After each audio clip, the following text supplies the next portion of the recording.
On with that next question. So let me ask this, man. You was released, last month, right?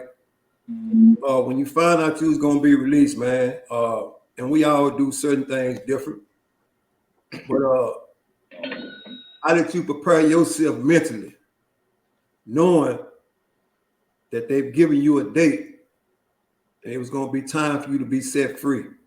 How did you prepare yourself mentally? What are some of the things that you did to make you better before you got released?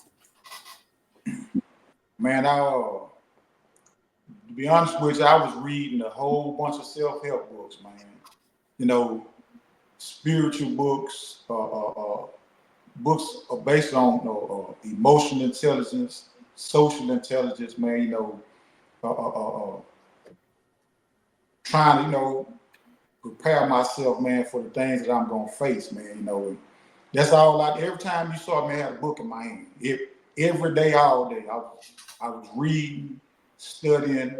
I was trying to make contact with cousins, uncles, grandmothers. I was talking to everybody, just trying to prepare myself for what I'm gonna have to face when I come home. Right. Share with us, man, your experience that you shared with me, right? About the day you received your awakening. A lot of people don't understand that between us three men on this panel. We grew up in prison, man. We grew up in there, right? I didn't do as much time as they did. Hollywood did 25. His brother did 28. I went in at 17. I got out when I was 25, right? But I had been going to jail and juvenile and state school, all that stuff since I was 13 years old. And it comes a point to where as you grow up, right? I went in there and I ain't have a beard.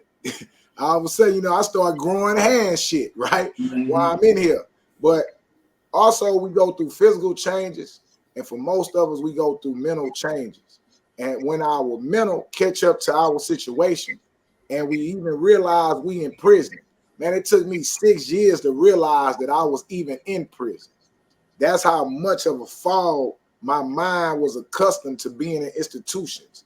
I didn't see this as captivity. I just saw it as like, this is just what it is. But it took me 6 years to realize that I was trapped like a squirrel and couldn't go nowhere, right? So share with the people, as you was explaining to me in Hollywood before, about your day of awakening and realizing your truth and how messed up you had created yourself and your experiences with your life. Tell us how that day went and what brought you to that awakening. Okay, at the time I was 47 years old, maybe 46, I don't know, somewhere around there. I was on medium custody at the Win Unit. I spent all my time close custody, medium custody, close custody, medium custody. The whole 28 years, I probably made it to minimum custody G2 about 4 times.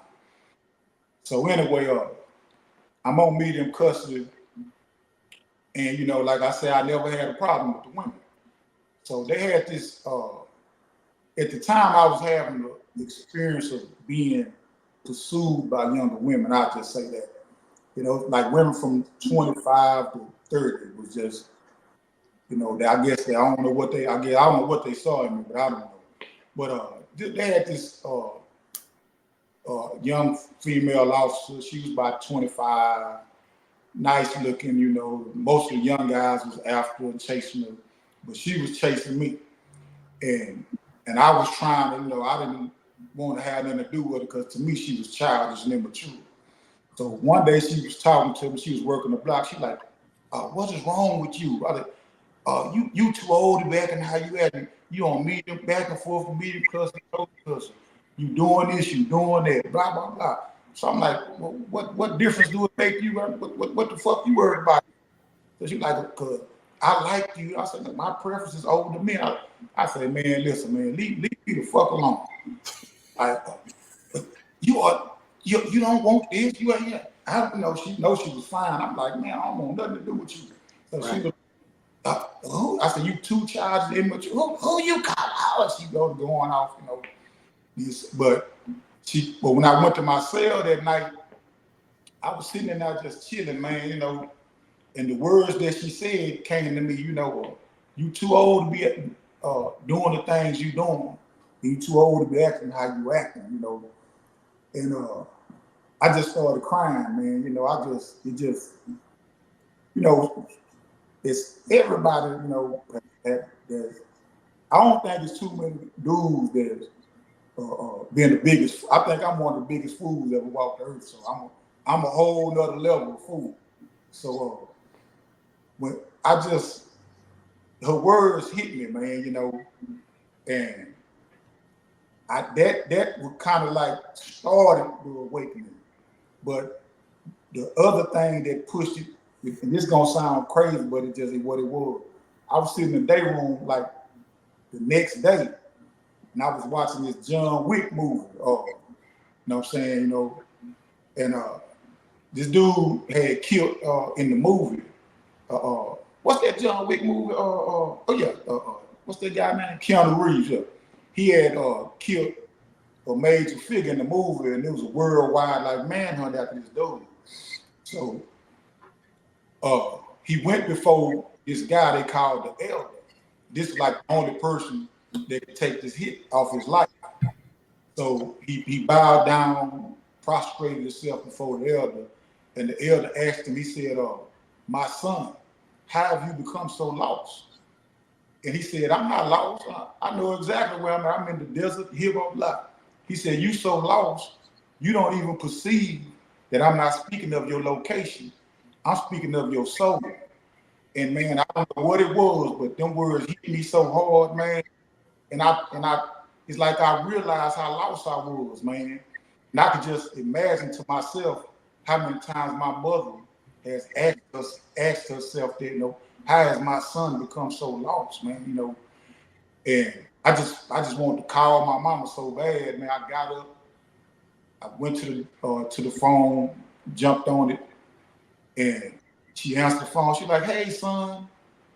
I was like, Mama, I'm sorry. She was like, for what?